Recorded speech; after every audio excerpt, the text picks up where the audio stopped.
बिस्मिल्लाहिर्रहमानिर्रहीम, अस्सलाम वालेकुम एंड गुड मॉर्निंग। मैं हूं सवार अब्बास, आपको अपने चैनल पर खुशामदीद कहूँगा।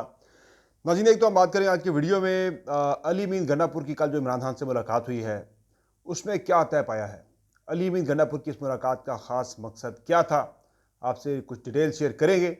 और नाज़रीन, इसके अलावा बात करेंगे तहरीक इंसाफ ने फैसला कर लिया है कि सोमवार के रोज़ पाकिस्तान तहरीक इंसाफ जो पटिशन है इंतखाबी धांधली के खिलाफ और मखसूस नशिस्तों के मामले पर वो सुप्रीम कोर्ट ऑफ पाकिस्तान में दायर करने जा रही है। ये एक मुतफरक दरखास्त होगी।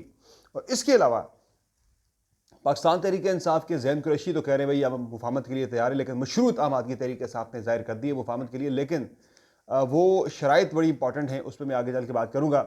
और अलीमा खान ने क्या दोबारा से जना हाउस यानी कोर कमांडर हाउस की तरफ मार्च की कॉल दे दी है सोमवार के लिए। ये बड़ा अहम मामला है, इस पे ये बड़ा बारीक मामला है, इस पे मैं आगे चल के बात करूँगा। बड़ा सेंसिटिव ये इशू है। और अज़मा बुहारी और शुएब शाहीन की गुज़िश्ता रात एक टीवी शो पे सख्त किस्म की लड़ाई हो गई। और तेरा बाप टाउट, तू घटिया, तू बेगैरत, तू लानती, इस तरह के अल्फाज तक मामला पहुँच गया। This is very unfortunate. बहरहाल इस पर मैं आगे चल के आपकी राय का आधार करूँगा।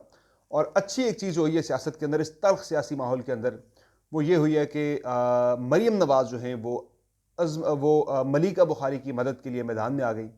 और इस पर मैं बात करूँगा आगे चल के। और फिर जनाब, बुरी खबर यह है पाकिस्तान में बिजली सार्फिन के लिए कि बिजली की कीमतों में ठीक ठाक इजाफा होने जा रहा है जुलाई से। बाकी ट्विटर की बात करें तो ट्विटर जो है उस पर अता तारड़ साहब ने कल एक बड़ी इंपॉर्टेंट बात की है हमारे प्रोग्राम पे, वो मैं आपसे शेयर करूँगा। और पेशावर हाई कोर्ट में भी पटिशन आ गई है ट्विटर की बहाली के लिए पाकिस्तान के अंदर। फिर मुसद्दिक मलिक ने भी ख्वाहिश का इज़हार किया कि पाकिस्तान तहरीक इंसाफ से मुफाहमत चाहते हैं। और दो ऐसे लीडरान जो कि जिनका ताल्लुक तहरीक इंसाफ से आकर बड़ी पेशगोइयाँ करते हैं, उन्होंने क्या पेशगोई की है सेंटर की और के पी गवर्नमेंट के हवाले से, आपसे उसकी डिटेल भी शेयर करेंगे। आपसे रिक्वेस्ट है कि अगर आपने अब तक मेरे चैनल को सब्सक्राइब नहीं किया हुआ तो चैनल को सब्सक्राइब कर लें, वीडियो को लाइक ज़रूर करें और अपना फीडबैक कमेंट सेक्शन में ज़रूर दें और बेल आइकन ज़रूर प्रेस किया करें।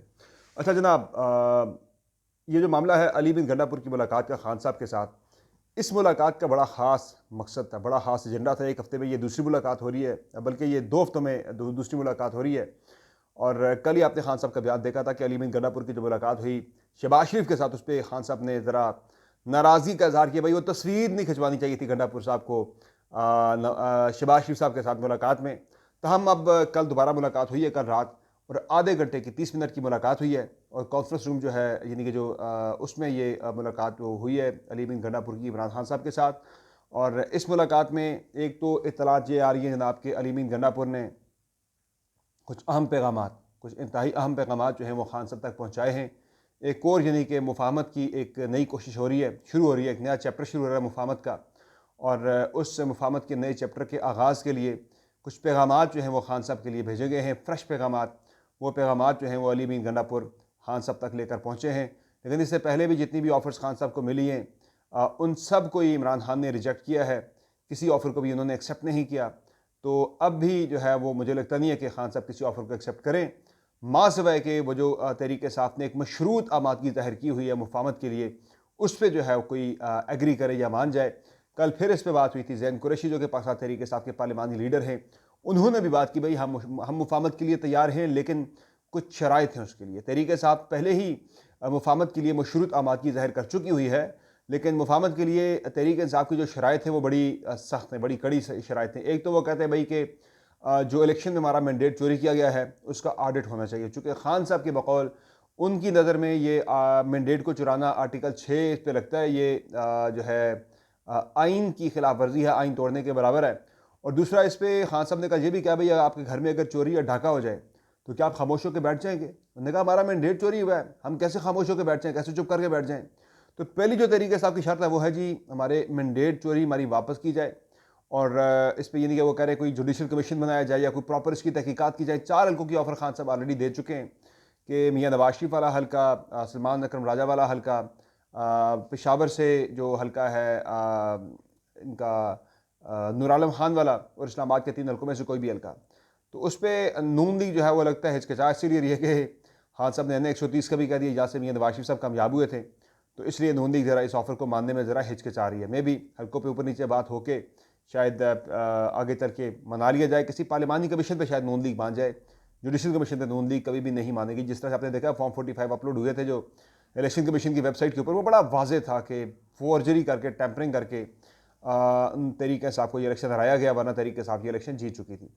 अच्छा, अब अगली इसमें जो कहानी है जनाब वो ये है कि मशरूत आमादगी तो तहरीक साहब ने ज़ाहिर की हुई है। वो जो शर्तें मैं बता रहा था कि एक था जी इलेक्शन की ऑडिट की, दूसरी शर्त है खान साहब समेत तहरीक साहब के जो रहनुमा दीगर जो हैं, जो पाबंद सरासर हैं, उनकी रिहाई के लिए जो है हुकूमत यकीन दहानी कराई, ऐसे इकदाम उठाए जाएँ कि वो रिहा हो जाएँ। तो तब जाके जो है ये बातचीत को जो है मुफाहमत के वाले से हो सकती है। अगर इन दोनों सिमतों में कोई भी इकदाम अगर नहीं उठाया जाता तो फिर दमादम अस्कलंदर होगा, फिर जो है लॉन्ग मार्च जो है, और फिर उसके बाद फिर ये धरने भी होंगे, लॉन्ग मार्च भी होगा। और हुकूमत को इस बात का शदीद जो है वो ख़तरा अंदर ही अंदर खाया जा रहा है कि अगर मौलाना फजल रहमान इस एहतजाज में शामिल हो गए, उन्होंने कोई लॉन्ग मार्च अगर कर लिया, ये बात की है कल फैसल वाडा ने भी, सॉरी फवाद चौधरी ने ये बात की है कि मौलाना फजल रहमान ने अगर लॉन्ग मार्च कर लिया तो वफाकी हुकूमत यानी जो शहबाज शरीफ सरकार है उसकी कन्फर्म छुट्टी हो जानी है। क्योंकि मौलाना की स्ट्रीट पावर को रोकना या उस पर काबू पाना बड़ा मुश्किल काम है, कंट्रोल करना उसे, तो ये हुकूमत के लिए बड़ी चैलेंजिंग सूरत हाल बन सकती है। और अगर उस पर तहरीक साहब ने भी अपना हिस्सा डाल दिया मौलाना के साथ मिल के, फिर तो जनाब छुट्टी कन्फर्म है, फिर बचना बड़ा मुश्किल है। तो इसीलिए अब वो मुफाहमत चाह रहे हैं। कल मुसद्दिक मलिक साहब भी कह रहे थे, राना सनाउल्लाह का भी बयान आया था कि हम तहरीक साहब के साथ मुफाहमत चाहते हैं। कल तारर भी हमारे शो में बात कर रहे थे कि हम मुफाहमत चाहते हैं तहरीक साहब के साथ, कि मुफाहमत के साथ आगे बढ़ा जाए। मुल्क के मुआशी मसाइल बहुत ज़्यादा है, दीगर मसाइल पाकिस्तान के बहुत ज़्यादा है, तो मुफाहमत की बातें, आवाज़ें अब नून लीगी कैंप के अंदर से भी काफ़ी ज़्यादा उठना शुरू हो गई हैं। तो वो तहरीक साहब की शराइत अब देखते हैं वो मान सकते हैं या नहीं। मुझे ये शराइत का मानना बड़ा मुश्किल लगता है, क्योंकि ये नून लीग के भी शायद इख्तियार से चीज़ें बाहर हों। अच्छा, अब जो अगला मामला जनाब वो ये है कि कल अज़मा बुहारी और शुएब शाहीन के दरमियान बड़ी सख्त लड़ाई हुई। ये नून लीग और पीटीआई के दरमियान ना चीज़ें अप एंड डाउन, एकदम चीज़ें एक्सट्रीम पे जाती हैं, फिर बिल्कुल नीचे आ जाते हैं ताल्लुकात। अब 2-3 कल के इंस्टेंसेस में आपके साथ शेयर करूँ तो कल जनाब एक तो समा पे मुनीर फारूक के प्रोग्राम पे अज़मा बुहारी और शुएब शाहीन के दरमियान बड़ी सख्त किस्म की नोक झोंक हुई, शदीद किस्म की। वो आर्गूमेंट करते करते जनाब अज़मा बुहारी ने शुएब शाहीन को कह दिया जनाब कि आप तो पता नहीं किस तरह जाके अपने केसेस लगवाते हैं, किस तरह जाके फैसले लेते हैं, तो ये हमें पता है, ये मुंह ना खुलवाए हमारे। इस तरह की उन्होंने बात की तो उसमें शुएब शाहीन ने कहा जी टाउट की बेटी तो आप हैं। इस तरह का उन्होंने उन पर इल्ज़ाम लगा दिया कि जी आप रेमंड डेविस के वकील थे, आपके वालिद, और इस तरह की बात की। वालिद पे नहीं जाना चाहिए किसी के भी। आप सियासत में आर्गूमेंट की बात करें, डायरेक्टली अगले बंदे की बात करें, कंडक्ट की बात करें, किसी के मरे हुए वालदेन पे नहीं जाना चाहिए। This is very unfortunate. बहरहाल उन्होंने सीधे उनके मरे हुए वालिद की बात कर ली। तो उधर से फिर अज़मा बुहारी आगे से शुरू हो गई। अज़मा बुहारी ने जो ज़्यादती की शुएब शाहीन ने, अज़मा बुहारी ने उससे 10 गुना बढ़ के महाज ज़्यादती आगे से कर दी।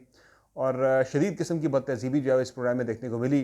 तो वो तेरा बाप टाउट था, इस तरह की बातें की शुएब शाहीन ने। तो आगे से अज़मा बुहारी ने कह दी जी तू घटिया, तू बेगैरत, तू लानती, इस तरह के ऐसे अल्फाज के जो मुझे दोहराते हुए भी बड़ा जो है मुझे शर्मिंदगी महसूस हो रही है।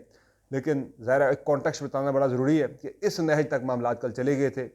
तो दूसरा, इस शदीद तरीन तलखी के माहौल के अंदर एक जो अच्छी चीज़ कल देखने को मिली, वो कल मलिका बुखारी साहबा जो कि तहरीक साफ की रहनुमा थी, अभी भी अपने आप को तहरीक साफ का हिस्सा समझती हैं, वो एक्टिवली पॉलिटिक्स में इन्वॉल्व नहीं है। तो उन्होंने कल ट्वीट किया, उन्होंने कहा जी मेरा क्या कसूर है, मेरी एक बहन जो मेरी माँ की तरह है वो ऑस्ट्रेलिया में है और वो शदीद इस वक्त अलील है, वो बिस्तर मर्ग पर है, मैं उसके पास जाना चाहती हूँ लेकिन जा नहीं सकती। मेरा नाम जो है वो डाला गया है ECL के ऊपर। तो उस पर फिर मरीम नवाज़ ने उस पर नोटिस लिया। उन्होंने कहा जी कि मलिका मैं बात करती हूँ मुतल्लिका हुकाम के साथ, आप दरख्वास्त आपने दे रखी है तो मैं फौरी तौर पे इंशाल्लाह हम बात करके आपका नाम निकलवाते हैं ECL से। तो उस पर फिर इत्तलात कुछ देर पहले मेरे पास ये मौसूल हुई है कि मलिका बुखारी साहबा का नाम जो है वो ECL से निकाल दिया गया है मरीम नवाज़ की कोशिशों से। तो ये सियासत में एक अच्छी चीज़ भी जो है वो रवादारी जो है वो भी नज़र आई है, जिससे मुझे बड़ी हौसला अफजा बात लगी है। तो हमारी नेक तमन्नाएँ, हमारी ख्वाहिशात हैं कि अल्लाह मलिका बुखारी साहबा की बहन को सेहत कामला व आजिला अता करे, जो इस वक्त ऑस्ट्रेलिया में ज़ेर इलाज हैं और बिस्तर मर्ग पर हैं, शदीद अलील हैं। अल्लाह उनकी जो है सेहतयाबी, रब के हज़ूर उनकी जल्द सेहतयाबी की दुआ करते हैं। आप सबसे भी ये रिक्वेस्ट है कि आप भी उनकी बहन की सेहतयाबी के लिए दुआ करें। फिर जनाब जो अगला मामला है वो अलीमा खान से मुतल्लिक़ है। जैसे जो हम बात कर रहे हैं काफ़ी दिनों से कि आदिल राजा जो है ना वो तहरीक इंसाफ को हाईजैक कर रहे हैं। तहरीक आदिल राजा हैदर मेहदी जो हैं ये तहरीक इंसाफ के वर्करों के जज्बात के साथ खेल कर ये अपना जो है इन्होंने उल्लू फिट किया हुआ है। एक तो ज़ाहिर है अपनी वो कमाई वगैरह भी कर रहे हैं, और दूसरा वो फ़ौज के हवाले से एक मखसूस प्रोपेगेंडा जो है वो अपनी ज़ाती अना को जो है वो तस्कीन पहुँचाने के लिए, चूँकि ज़ाहिर है ये दोनों कोर्ट मार्शल हो गए, नाम से इनके जो है वो मेजर और वो सारी बातें जो है वो टाइटल उनके हटा लिए गए, वापस ले लिए गए फ़ौज की तरफ से। तो अब ये हुआ जनाब कि आदिल राजा ने कल एक ट्वीट कर दिया। अब उस ट्वीट का मैं आपको कॉन्टेक्स्ट बताता हूँ। अलीमा खान ने के बारे में उन्होंने ट्वीट किया जी कि अलीमा खान यानी कि एक तरीके से आपने कॉल दे दी है। अलीमा खान ने इधर से ये लिबर्टी से जिना हाउस यानी कोर कमांडर हाउस जाने की, तो सारे लोग जो हैं सोमवार को शिरकत करके इसमें अपना अपना हिस्सा डालें इस नेक काम में। तो अब देखें आपके ऐसी कोई कॉल जो है वो अलीमा खान ने नहीं दी। अभी पिछला 9 मई उनसे संभाला नहीं जा रहा, गले पड़ा हुआ है। तो क्या वो एक नए 9 मई के लिए एक जो है वो कॉल दे देंगे कि कोर कमांडर हाउस की तरफ हमने एहतजाज करना है।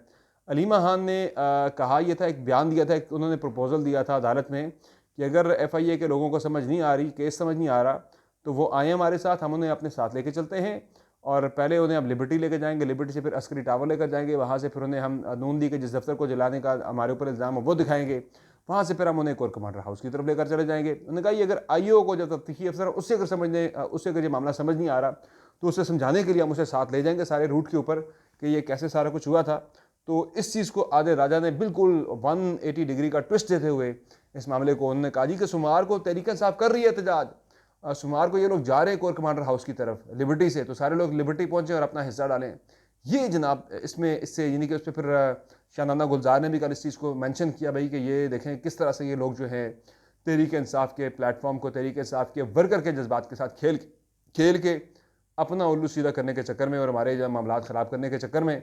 तो बहरहाल इस पर ज़रा तहरीक इंसाफ के वर्कर्स को ठीक ठाक होशियार रहना पड़ेगा। एक के बाद एक तहरीक इंसाफ की लीडरशिप से बयानात आदिल राजा और हैदर मेहदी के खिलाफ जो है वो सामने आ रहे हैं, चूँकि ये तहरीक इंसाफ के कारकुनान को ठीक ठाक गुमराह करने में लगे हुए हैं। जो जी शऊर हैं उन्हें समझ आना शुरू हो गई है भाई दबे अब। अच्छा, अब मामला अगला जो है वही है जनाब के IMF के साथ मामला जो है पाकिस्तान के वो आगे बढ़ रहे हैं और इसमें ही है जनाब के अगले हफ्ते स्टाफ लेवल एग्रीमेंट का जो है इम्कान है और उसके बाद फिर IMF एग्जीक्यूटिव बोर्ड की मंजूरी के बाद $1.1 अरब पाकिस्तान को जारी हो जाएंगे। लेकिन IMF की शराइत बड़ी सख्त है इस मतलब। IMF ने कहा जी कि आप ऐसा करें कि बिजली की कीमतों में इजाफा करें और बिजली की कीमतों में 1 जुलाई से हुकूमत पाकिस्तान ने यकीन दहानी करा दिया कि वो टाइम पे बिजली की कीमतों में इजाफा करेंगे। तो 1 जुलाई से बिजली की कीमतों में होशरुबा किस्म का इजाफा होने जा रहा है। गैस की कीमतों में पहले इजाफा हो चुका है, एक और इजाफा होना है। तो जनाब ये मामला एक आम आदमी की पहुँच से जो है ये बेसिक नेसेसिटीज़ भी जो हैं वो दूर होती जा रही हैं। इसी पे खान साहब कहते हैं कि ये लोग जो हैं वो बैठेंगे नहीं, ये निकलेंगे बाहर। और जिस तरह के हालात पाकिस्तान में पैदा होने जा रहे हैं महंगाई को लेकर, तो ये सूरत हाल इनके काबू से बाहर हो जाएगी। अच्छा, इस पर अब एक और जो मामला है जो इस वक्त ज़ाहिर है तहरीक इंसाफ अपने मैंडेट की जो लड़ाई लड़ रही है उसमें आल्दो मैं समझता हूँ कि बहुत तहरीक इंसाफ की तरफ से ताख़ीर हो चुकी है। हम अपने प्रोग्राम में मेंशन करते रहते हैं कि तहरीक इंसाफ ने इस पर ठीक ठाक ताख़ीर कर दी है। इलेक्शन से तकरीबन कोई 1 महीने ही नहीं 40 दिन बाद जाके तहरीक इंसाफ को 40 डेज़ के बाद तहरीक इंसाफ को ख्याल आया है कि हमें पटिशन दायर करनी चाहिए सुप्रीम कोर्ट ऑफ पाकिस्तान में मैंडेट चोरी की। तो अब तहरीक इंसाफ की सोमवार को पटिशन आ रही है सुप्रीम कोर्ट ऑफ पाकिस्तान में, जिसमें 2 बुनियादी बेसिकली उसमें चीज़ें मांगी गई हैं।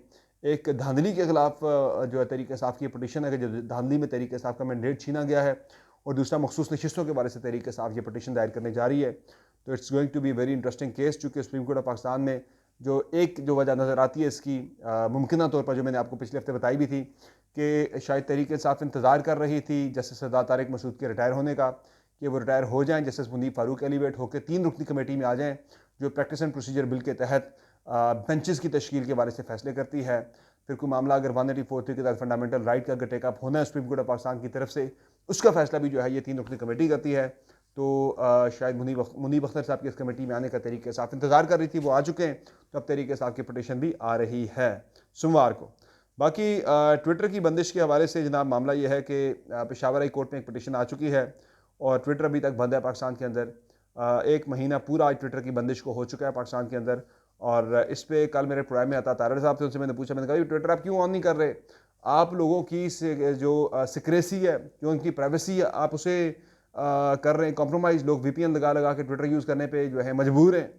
तो उन्होंने कहा जी बिल्कुल मैं इस बात का हामी हूँ कि पाकिस्तान में ट्विटर खुलना चाहिए, लेकिन इसमें फिर ज़ाहिर है लोगों को आपस में देखना होगा कि वो ट्विटर के ज़रिए जो है वो डिसइंफॉर्मेशन पाकिस्तान के अंदर ना फैलाएं। यानी कि छुरी जो है वो सब्ज़ी भी काटती है और वो फल भी काटती है और वो हाथ भी काट सकती है। अब क्योंकि छुरी हाथ काटती है इसलिए छुरी का इस्तेमाल या बंद कर दें, तो ये तो कोई मुनासिब रविश, अप्रोच या सोच नहीं है। फिर मोटरवे के ऊपर हादसात होते हैं, आप मोटरवे ही बंद कर दें, भाई ये सड़क पे हादसात होते हैं चूँकि इसलिए हम सड़क को बंद कर रहे हैं। भाई लोगों को आप एहतियाती तदाबीर सिखा सकते हैं, सड़क में हादसात को रोकने के आप इक़दामात जो है उठा सकते हैं। सड़क ही बंद कर देना ये कोई मसले का हल नहीं होता। तो जनाब यहाँ पे वो सड़क बंद कर देने वाला मामला है, तो यहाँ ट्विटर ही बंद है, 1 महीना हो चुका है। देखते हैं आगे हुकूमत क्या करती है इसको खोलने के वाले से। लेकिन लगता है अता साहब की बस में पता नहीं ये मामला है या नहीं है। बहरहाल मिनिस्ट्री जो है वो अभी भी नून लीग के पास है ये वाली IT वगैरह से मुतालिक, तो देखते हैं कि इस पर क्या होता है। अच्छा जनाब, अगला जो मामला है वो है जी क्या कहते हैं इसको, फैसल वाडा का। फैसल वाडा ने एक कल पेशगोई की है कि अली अमीन गन्नापुर की हुकूमत बहुत जल्द फारिग हो जाएगी। खैर इनकी प्रोडिक्शनें माजी में काफ़ी सारी दुरुस्त साबित हुई हैं। इन्होंने कहा था खान साहब पे अटैक होगा, वो अटैक हुआ। इन्होंने दो तीन बातें और भी की थी, वो सारी हुई। बहरहाल अब दूसरा जो है फवाद चौधरी ने बात की है कि मौलाना का लॉन्ग मार्च अगर हो गया तो हुकूमत की जल्द छुट्टी हो जाएगी। तो ये लॉन्ग मार्चेस के वाले से काफ़ी ज़्यादा बातें जो हैं वो सुनने को मिल रही हैं कि तहरीक शायद इलेक्शन से ईद से पहले शुरू हो जाए, लेकिन जो फैसला कुन वार होगा वो ईद के बाद होगा। और मौलाना फजल रहमान तो अनाउंस कर चुके हैं कि पहले वो सिंध में, फिर बलूचिस्तान में, फिर KP में और फिर पंजाब में, उसके बाद फिर इस्लामाबाद की तरफ वो आ रहे हैं अपनी एहतजाजी तहरीक लेकर धांधली के ख़िलाफ़। तो this is going to be very very very crucial. Eid के बाद जो है वो मुल्क में ठीक ठाक दमादम मस्कर वाला माहौल जो है वो बनता हुआ नज़र आ रहा है। देखते हैं कैसे इस मामले से हुकूमत निकलती है। आज की इस वीडियो में इतना ही, इजाज़त दीजिए, अल्लाह हाफ़िज़।